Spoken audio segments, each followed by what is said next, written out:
Right, guys, it is time for Warren Meets Matt. Today, I have my apprentice. This is young Jack, fruit of my loins, and in training for the Mat Appreciation Society. And the reason why I'm no longer the shortest member of the OTT crew. I don't know, actually, if you come over.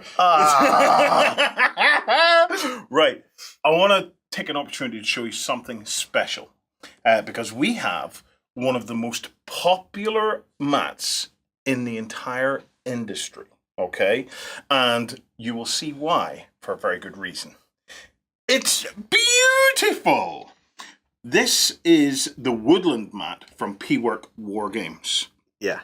And as a core mat to have in your collection, it's hard not to say that this needs to be close to number one.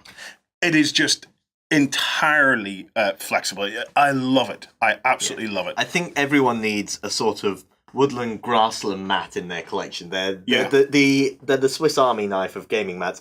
And this one actually manages to be a bit more characterful than that because it's not just a flat green area. Yeah. We have some cracked earth breaking through the middle, and then it's dotted around with patches of flowers if you look at some of the details around here as well. The resolution of the mat is absolutely beautiful. The color choices of the mat are astoundingly beautiful.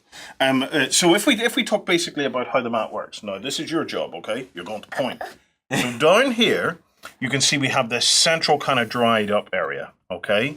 And then in and among the grassy parts, you have light areas where the light is getting through, and then dark areas. Now, the great thing about that is it gives us almost like a pre-made pattern that you can start to lay your trees down. So whenever we were quickly dressing this up, we very quickly realized, we can start to match our trees into the darker areas, leaving the lighter areas, and you just get this lovely, lovely sense of realism.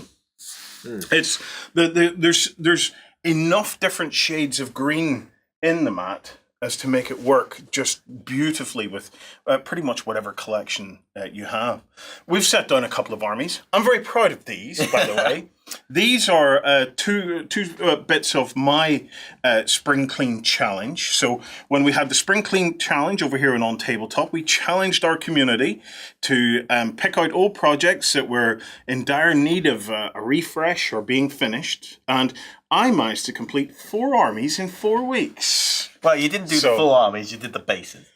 I managed to rebase 4 armies in 4 weeks. Well, they look fantastic, especially because quite by accident we've got these ones with their grassy bases here, with the raised patches of soil, and then the ogres have cracked ground bases, so they match perfectly for this mat. You would almost think I'd planned this.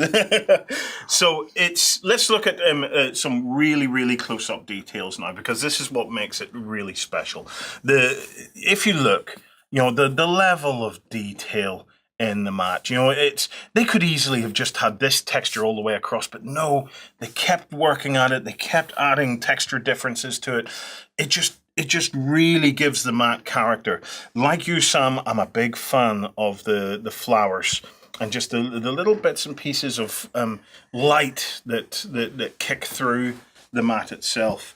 The mat, now I need to read this off because I wrote it down because there's so many options with this mat, okay? So it can come in PVC or vinyl. Vinyl records, man. I'm yet to introduce you to those. I don't think you can play music on the mat.